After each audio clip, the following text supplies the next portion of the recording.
You're listening to the Colts Blue Zone Podcast with Mike Chappell and Dave Griffiths. Hello, Colts Nation, and welcome to the Colts Blue Zone Podcast. My name is Joe Hopkins.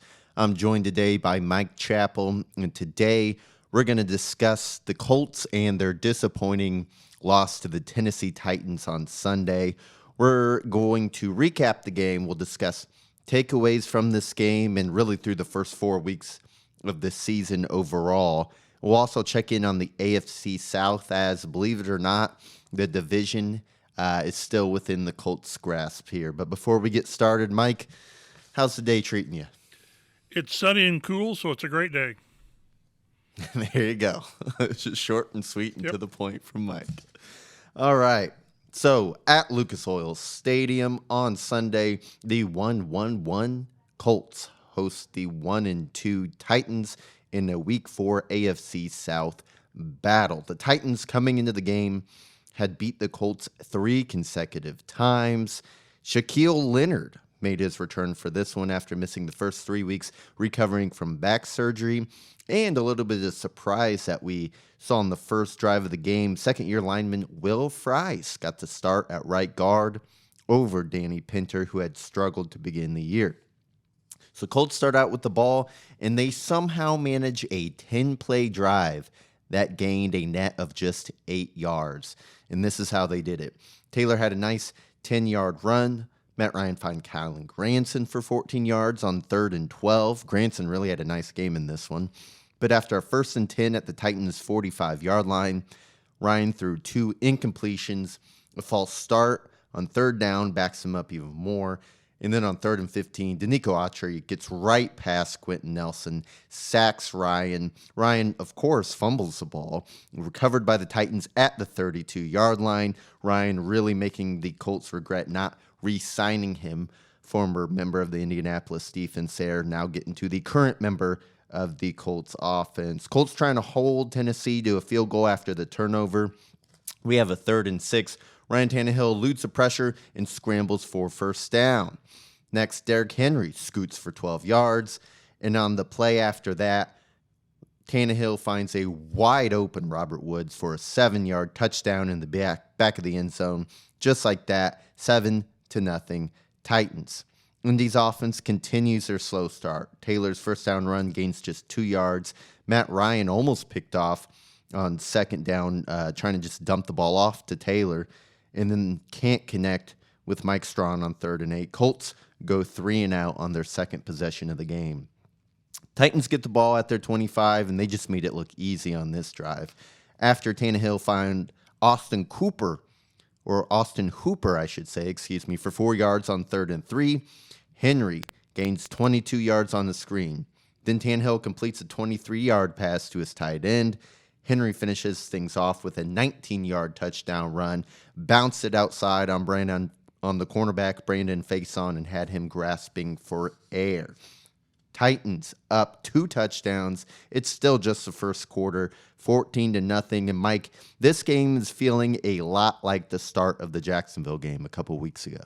Yeah, and we'll get into it, and it gets worse. It's a collective slow start. The running game's not going. The offense isn't getting things going. They're not continuing drives, turning the ball over. And the defense, you want to give the defense some credit because, a couple of these turnovers has given the opponents short fields, but that's what your job is. If not to hold them out of the end zone, then at least to hold them to field goals. That's not happening. Yeah, Colts with the ball now, down 14. They need to get something going on offense. The drive starts with a 19-yard completion to Colin Granson. A couple plays later, Ryan finds Michael Pittman Jr., who drags a defensive back for 10 yards. Then a 20-yard pass to Paris Campbell, an 18-yard pass to Mo Alley-Cox gets the Colts to the Titans' 6-yard line. First down, Taylor gains just 2 yards on a run up the middle. Second down, Ryan rolls to his left, hits Pittman, but he ran out of room at the sideline, can't get the feet down, incomplete. 3rd and goal now from the 4. Ryan goes to Pittman again in the end zone, but on the second consecutive play, Pittman fails to keep his feet in bounds. Colts settle for the field goal to make it 14-3. Both would have been tough catches, but Mike, for a wide receiver one, if that's what Pittman wants to be considered, he has to find a way to keep his feet in bounds on at least one of those. On the second one, but I thought on each one of them, Ryan waited just a little bit long, and it let the route develop too close to the sideline. But you're right. I mean, we see every game, every week that somebody's making those kind of plays, and I thought this was more a case of the quarterback not giving him enough room on the sideline to make the catch. But that's what the top receiver does. He finds a way, and in this case, it cost him 4 points. It did, and not to mention interesting call to run a rollout to the quarterback's left when that's the short side of the field. Not surprising to run out of room when you call a play like that. But anyway, it's 14-3 now. The Colts get their first points on the board. Titans drive starts at their 33 after a 37-yard kick return. On 2nd and 10, Tannehill finds Woods for 10 yards.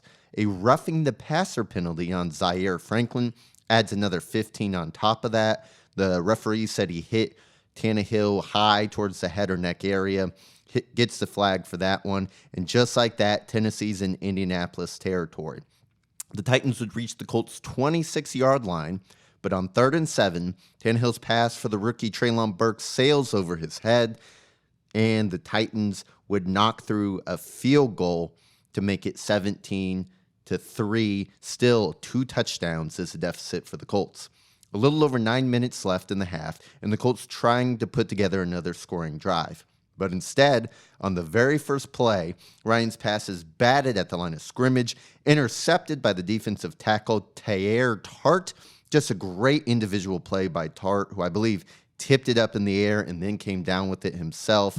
There were a lot of things that the Colts did wrong on this one. This was just kind of a tough break for Ryan and the offense. That tells you how things are going. It wasn't a deflected pass. It was a great play, deflected pass, and then the same guy intercepts it. And it's funny. Ryan was asked after the game, what can you do to avoid something like that? And he sort of joked. He said, "I'll be at the complex, Monday and Tuesday. Let me know if you figure it out." That's one of those that's just the football gods are saying not today, because generally those are simply tipped passes that fall to the ground. And this one just falls right in the guy's gut. Right in the gut. Second turnover of the first half for Indianapolis, and the Titans take over at Indy's 28-yard line. First, right out the gate here for this next drive for the Titans, Grover Stewart is called for defensive holding on first down to put the ball at the 22. Then Derrick Henry bursts up the middle, running through tackles and into the end zone, but a holding call on the rookie Burks brings it back. It's now a 1st and 2 at the 14. 3 plays later, the Titans have 2nd and 7 at the 8. Ryan steps up in the pocket and zips it to his tight end, Okonkwo, for the touchdown. And to make matters worse, Leonard is injured on the play. Shaq had a nasty collision with Zaire Franklin, his own man, and was ruled out for the game. The extra point was good after the Titans' touchdown, making it 24-7. Things have gotten ugly in Lucas Oil Stadium. And, Mike, that's 14 first-half points off of turnovers for the Titans. And that's 42 in the season. That's just crazy. 42 points. Again, this is the offense putting the team in bad situations, but at some level the defense has to, like I said earlier, they have to sort of limit the damage. But giving up 42 points simply on turnovers, the one stat that really kind of jumps out at you this season, they've trailed by 17 points against all 3 division teams. You just can't continually do that. This is like the Mr. Obvious segment, because everything has to happen right. You can't have any mess-ups later on. But until this team can figure out the first quarter, first half lull that they go, both sides of the ball, it's going to be like this, and it's just maddening. And I tell you, the fans let them know it. The fans were mad as hell, and they wanted people to know about it. So the paying customers are letting everybody know they're not happy with the product right now.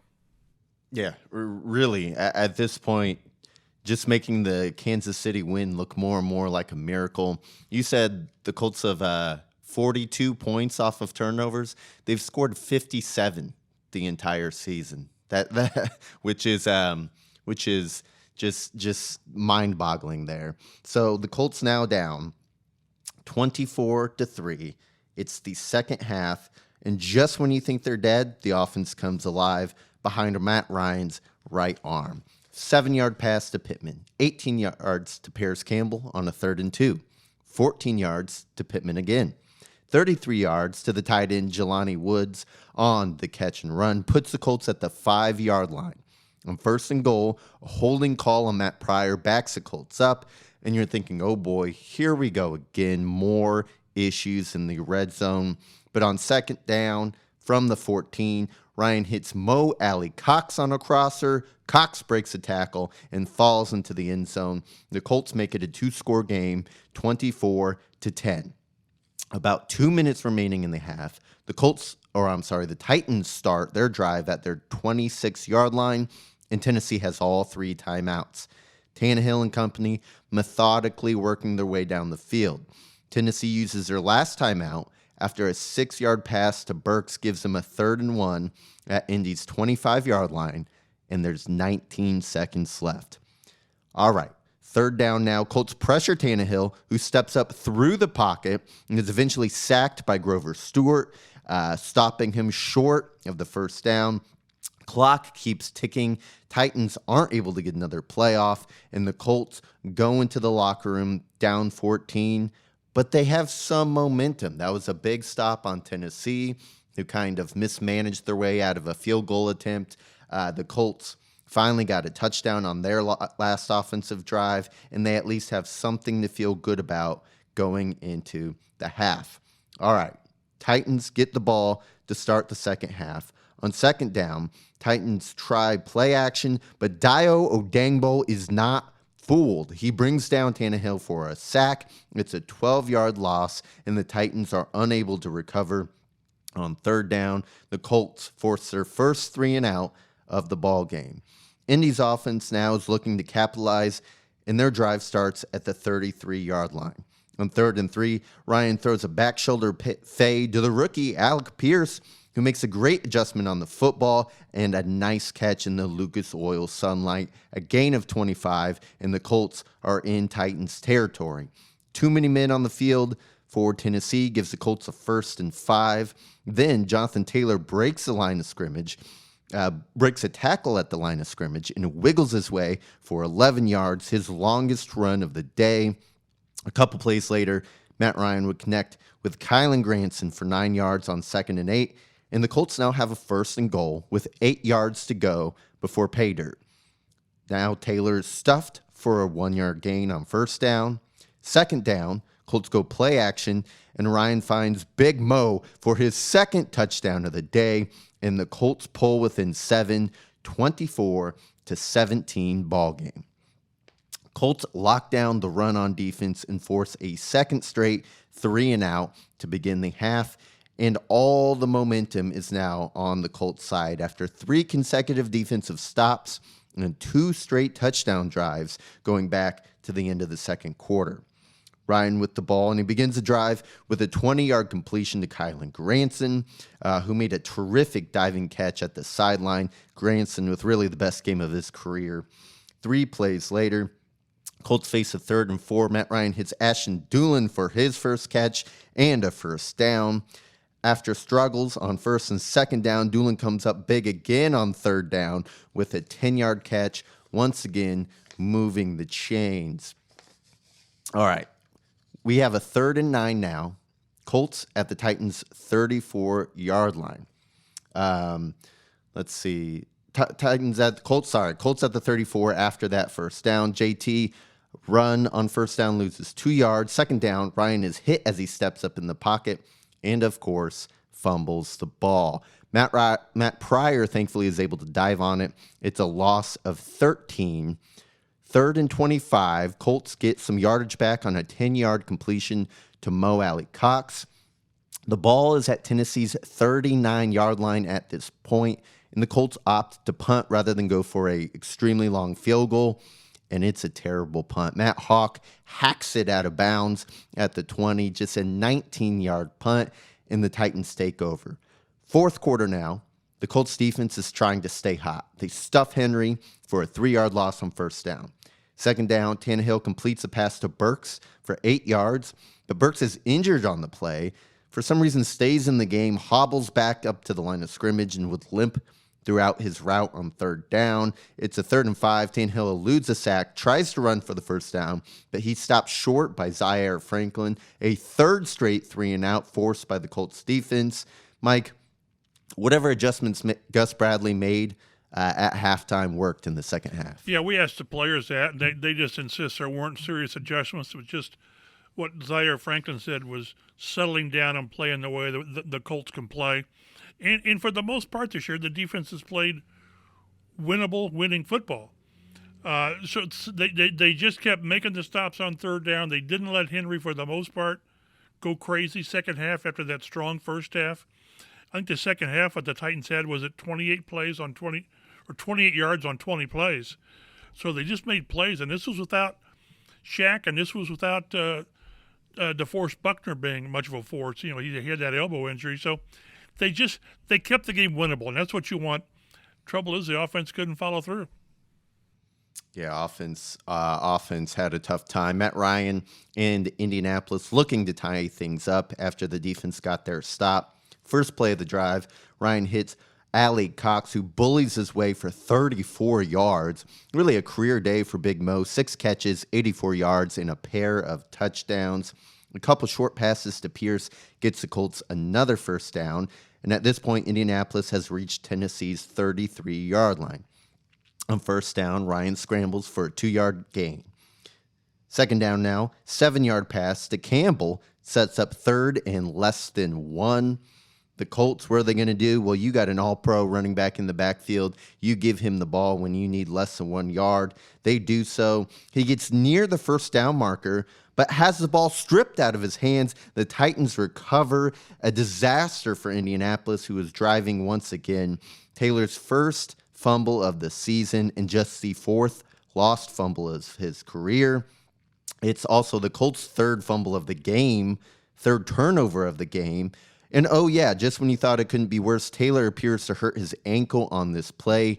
Mike, Taylor had himself a tough day, maybe the worst of his career, and it was kind of just topped off by that injury on that play there. Yeah, it goes back to like his rookie year when you tried to find a game this ineffective. And it was against Tennessee. It was early in his rookie year. He was like 7 carries for 12 yards against the Titans. That's back before they really established Taylor as their guy. But this is 4 games now, 3 games in a row with the problem. He had, I think it was 161 yards in the opener. He's had 167 in the last 3 games. He's averaging 3 yards a carry. I don't believe for a second he's forgotten how to run. There's just not much room, seams, whatever you want to call it, and he's still losing. He still has 0 gain or negative on 24% of his carries. That's just, you just can't survive like that. And I mentioned it last week, and Frank mentioned it today, that they missed Jack Doyle. They just missed Jack Doyle in the run game, not on down the field. That's the receivers and the running back doing things. But it's at the line where Jack was so good at coming across and taking that linebacker, taking a tackle that comes through, and giving Taylor a chance to get to the second level, which he hasn't had. He's had 2 20-yard gains this year, both of them 21-yarders. I think it was at Jacksonville. So it's until they get this running game fixed, everything's going to be a struggle. It's so hard to when teams know you can't run the ball, and you've got leaky pass protection. To ask Matt Ryan to throw the ball 37, 40 times, you're just putting him in harm's way, and then he's got his fumble issues. So until they get this run game fixed, this is going to be a struggle. Yeah, a team whose so-called identity was to run the football and be a physical team that's going to wear you out and just get yard after yard with Taylor. That's not been the case over the last 3 weeks. But in this ballgame, there's still over 8 minutes to go. Colts defense needs another stop. Titans leaning on Henry, and they approach midfield. But on 2nd and 6, the Colts stuff Henry for a 2-yard loss. Then on 3rd and 8, the Colts run a stunt. Kwity Paye gets to Tannehill for the sack, and the Titans have to punt for a 4th time in a row. Defense certainly doing its job.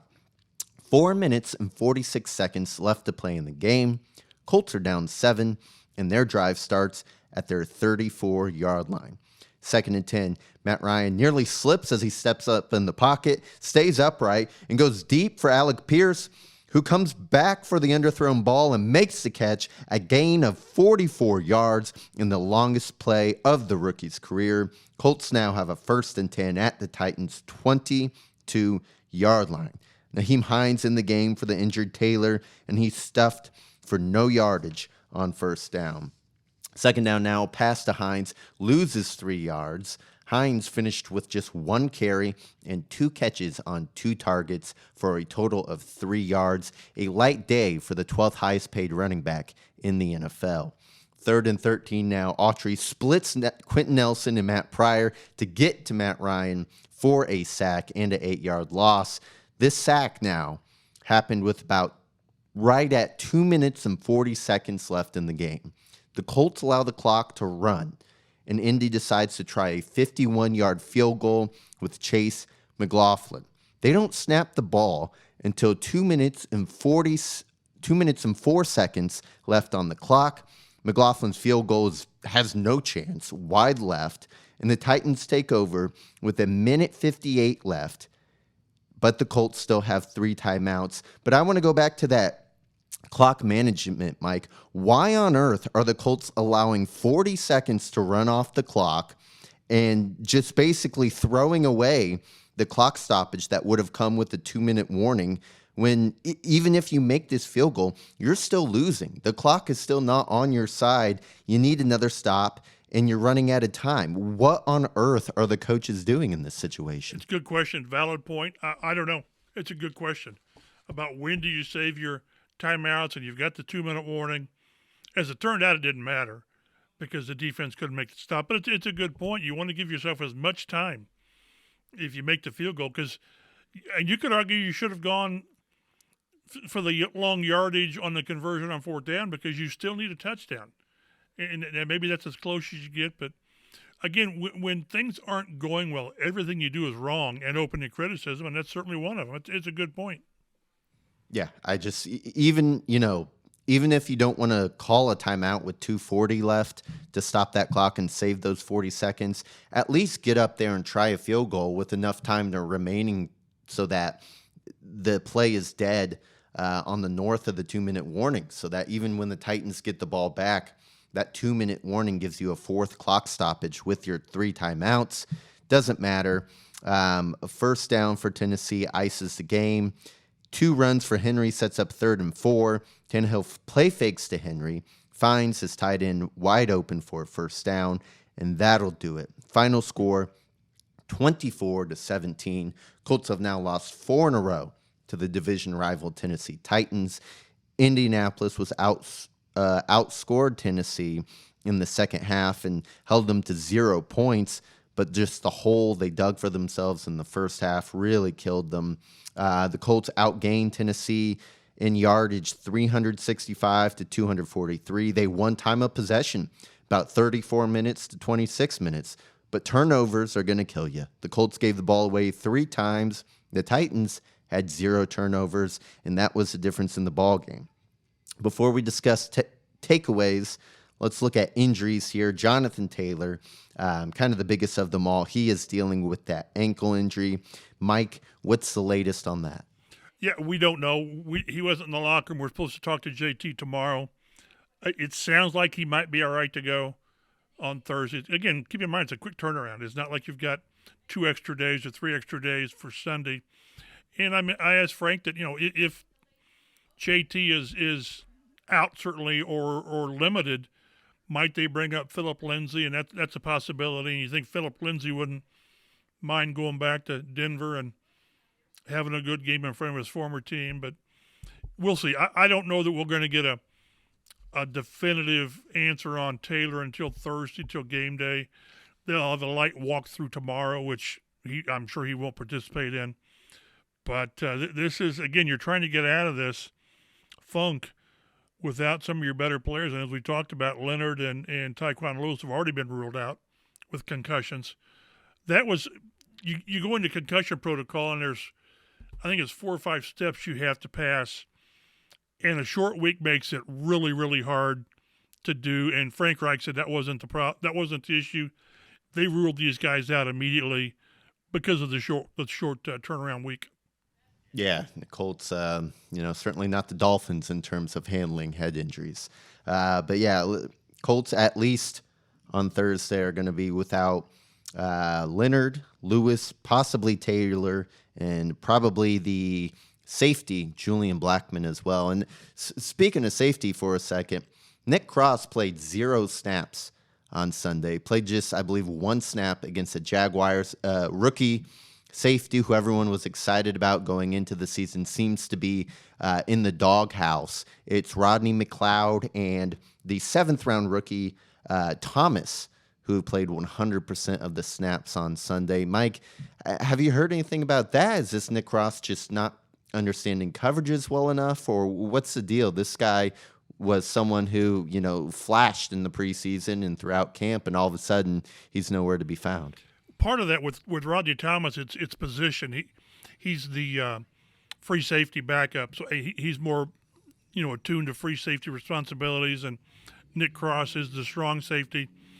And he's sort of, I don't know whether they thought it was just too big for him early, and they've gone to McLeod, and McLeod's played pretty well. But as far as why Thomas over Cross, it's because of Cross being a strong safety and Thomas being the free safety. Gotcha. Well, at very, least, Cross seems for the time being to have lost his starting role at safety where he began week 1. Moving on to takeaways now. The Colts running game has completely vanished. Indianapolis has the 6th fewest rushing yards in the NFL with 87.8 yards per game. Their 3.5 yards per carry average is 6th worst in the NFL.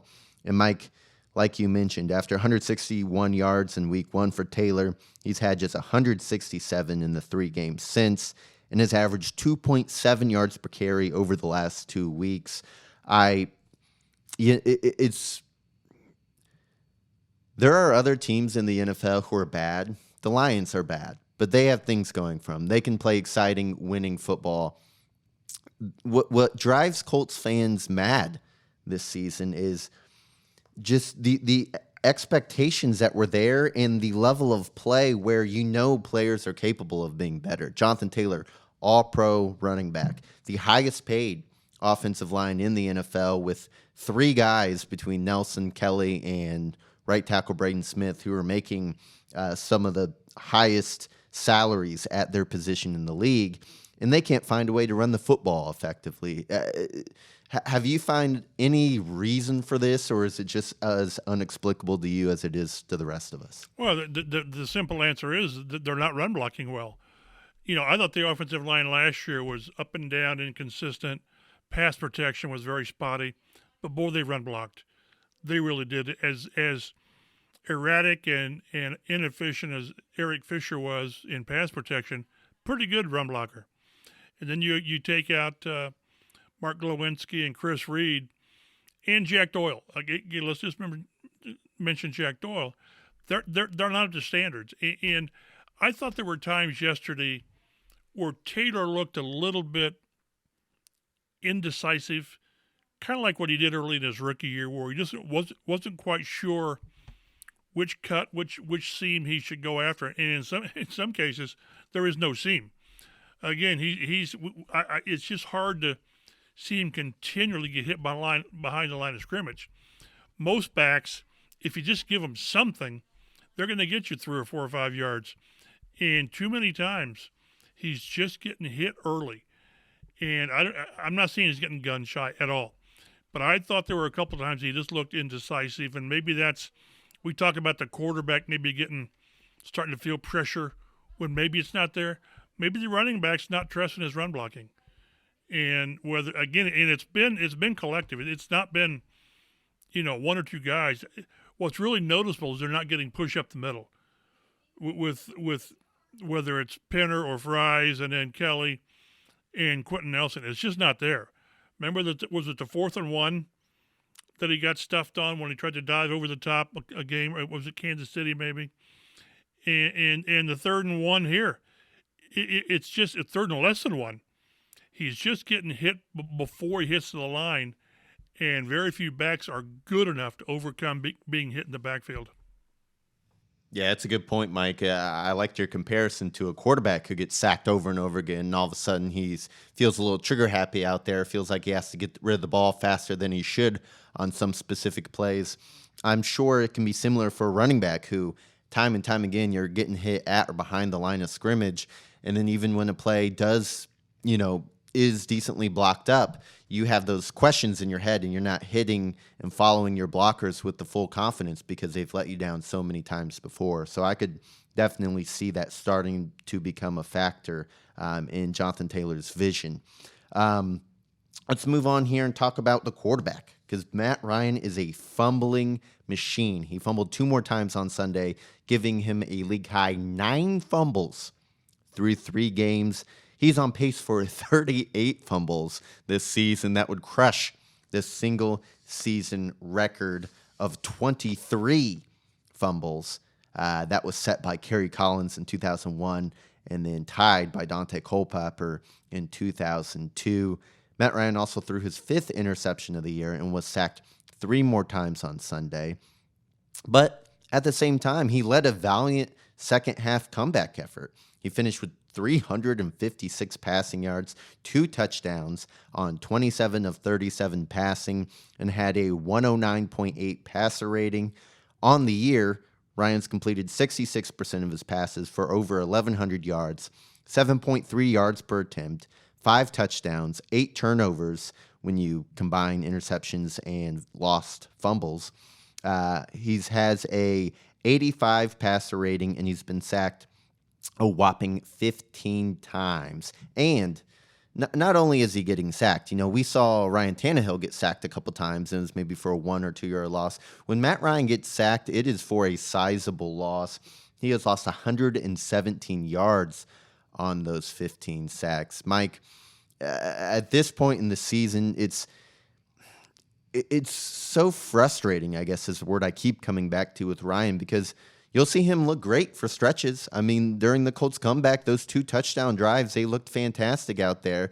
And then there's other times where he hasn't looked like a 15-year veteran or whatever it is. He looks like a rookie who can't take a hit without dropping the football. Yeah, we talked about in the offseason with the Colts going with Ryan that it should be a perfect match because we all wrote about and talked about that his troubles in Atlanta the last 4 years were no run game, no pass protection, and a shoddy defense. Well, he should be getting all 3 of those here. And that's not been the case. And if I've got it right, 4 of his 9 fumbles were on center exchanges. I think they didn't give him a fumble yesterday on the aborted shotgun snap, but he's had 5 fumbles on his 15 sacks. You just have to protect the ball. That's his. Let's not complicate things. And like he said, the ball's always in his hands. So he simply has to take care of it. Very few teams. It's funny, I remember back in the day when Mike Martz was the coach of the Greatest Show on Turf, and the Rams almost always led the league in turnovers. They didn't care because they were so potent on offense that they were going to overcome it. These guys can't. And like you said, it's frustrating because when protection has held up, you're going to get hit because it's the NFL. But when protection is held up, the passing game's pretty good. It's good enough. They're pushing the ball down the field. They're getting, he's completing 65, 67% of his passes with protection. But the mistakes are just not minor ones. They're glaring and they're costing them. Like I said, nearly half of the points the opponents have scored. I think the opponents have scored 87 points. Again, 42 after turnovers. That's on the offense. I talked about the defense, limiting the damage, but don't lay the ball out there so much. I think ESPN had a stat that the 8 turnovers by the quarterback are the most by a Colt quarterback since 2015 in the first 4 games, and that was Andrew Luck.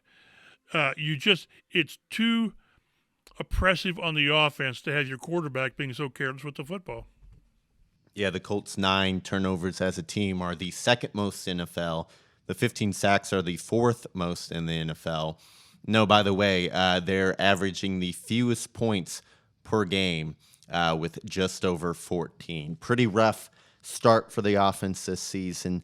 The defense, on the other hand, had played great in the second half, but is struggling to create turnovers. It's the second game this year. They've not gotten a takeaway. Their 3 takeaways on the year is tied for second fewest in the NFL, and one of those came on special teams when Kansas City just muffed a punt. So while the defense overall has played well, they haven't been making the game-changing plays that they made last year to kind of turn games around. And without those turnovers, the offense is asked time and time again to go the distance of the field rather than getting short fields like the Titans got 14 out of their 24 points from.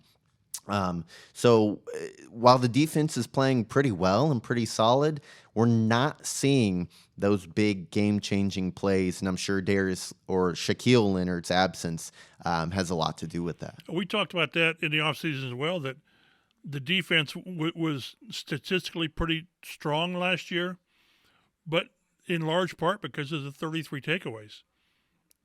Those are just game-changing, drive-stopping plays, obviously. And the 2 takeaways by the defense this year, if I'm not mistaken, it's E.J. Speed's sack fumble of Mills in Houston, and then the tipped ball to McLeod on the last play, the interception against Kansas City. That's it. And this defense is not. Few defenses are good enough to where you're just waiting for the other team to mess up or whatever, or you're going to stop 3rd and 4. So it's what it points out is this is a collective effort. It normally is when you win. That's what Frank pointed to in the KC win, and Sunday was a collective effort. I mean, offense too many turnovers, defense giving up 24 in the first half, and then McLaughlin missing a 51-yard field goal, and then Hawk shanked that one, a 19-yard kick to the 20-yard line when you should have been able to pin him back. So it's everybody. And, if you start pointing fingers, you need both hands because there's that much going wrong. And so many times you think, well, things aren't going well, but they've shown this, that maybe they can hang their hat on. I don't see what you say, I can see them coming out of this because of, and I don't know what follows because of. Yeah, when there's that much going wrong, fingers are going to get pointed at leadership, at the coaching staff, at the GM who put the team together.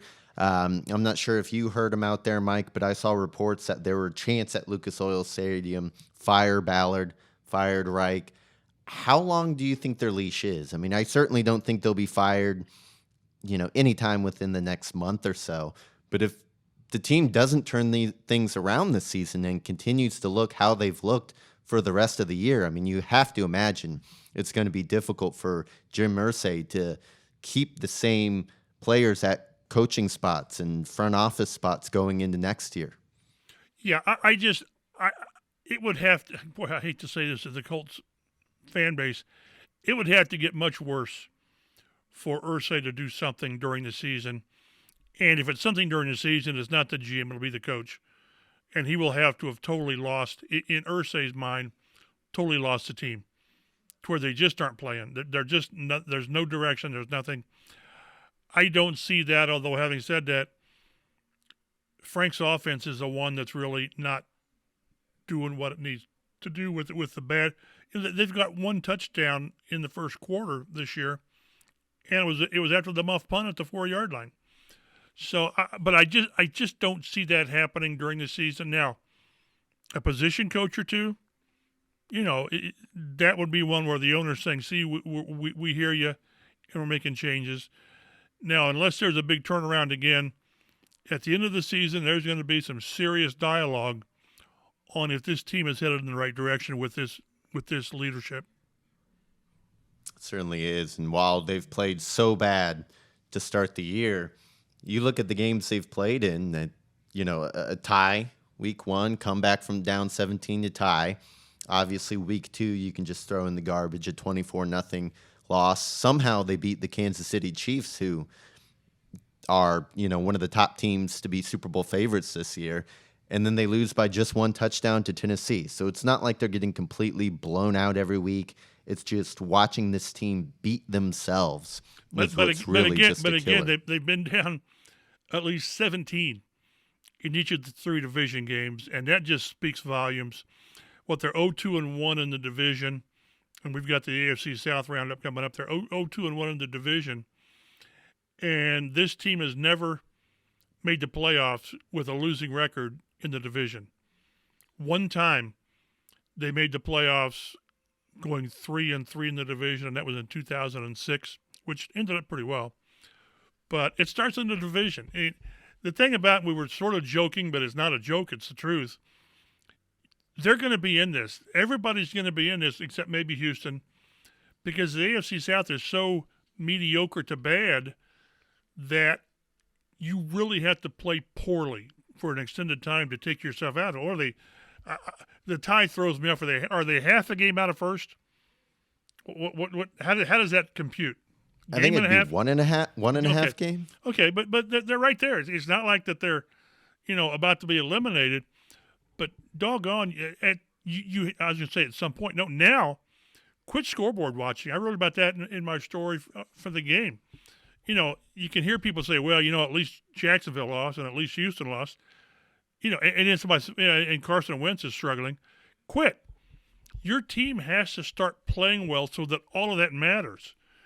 And until they find a way to get out of this, and again, if you want to be the glass half full guy, it's still there. I know, and one of the worst things Frank can say is what he has to say is, our goals are still in front of us.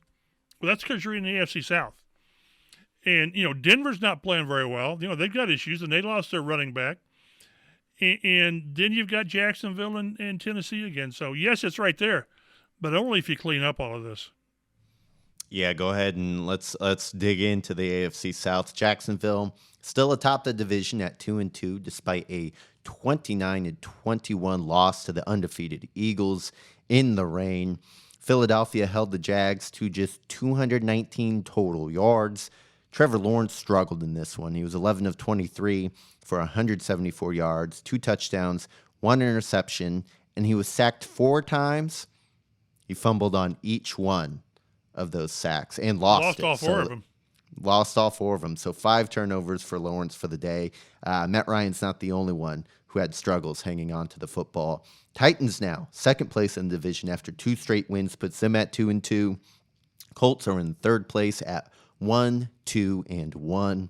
And the Texans remain in last place at 0-3-1 after a 34-24 loss to the Los Angeles Chargers. Second-year quarterback Davis Mills had a pair of touchdowns and a pair of interceptions in this one. Sacked 4 times was Mills. The rookie running back Dameon Pierce looks like he's going to be a force to be reckoned with. Broke off a 75-yard touchdown run, finished with 131 yards on 14 carries. But Houston just couldn't stop Justin Herbert, who passed for 340 yards, 2 touchdowns. Austin Eckler had 3 touchdowns in that contest. So congratulations if you had Eckler in fantasy. But this division, as you just broke down, Mike, it's everything's still within reach. The Colts just have to stop making the mistakes that have held them back in football games. They'll have a chance to do that on Thursday night football. We will break down and preview that matchup on Wednesday this week. So be sure to be on the lookout for that episode. Please subscribe so that episodes directly go to your listening device as soon as they're ready. Download for us. That's what my bosses love to see, is those downloads. And again, join us on Wednesday. Until Wednesday, you can follow us on Twitter at Colts Blue Zone. Follow Mike on Twitter at mchappell51. You can also follow me at Roto Street Joe. Thanks for sticking with us, Colts fans, and we will speak to you next time.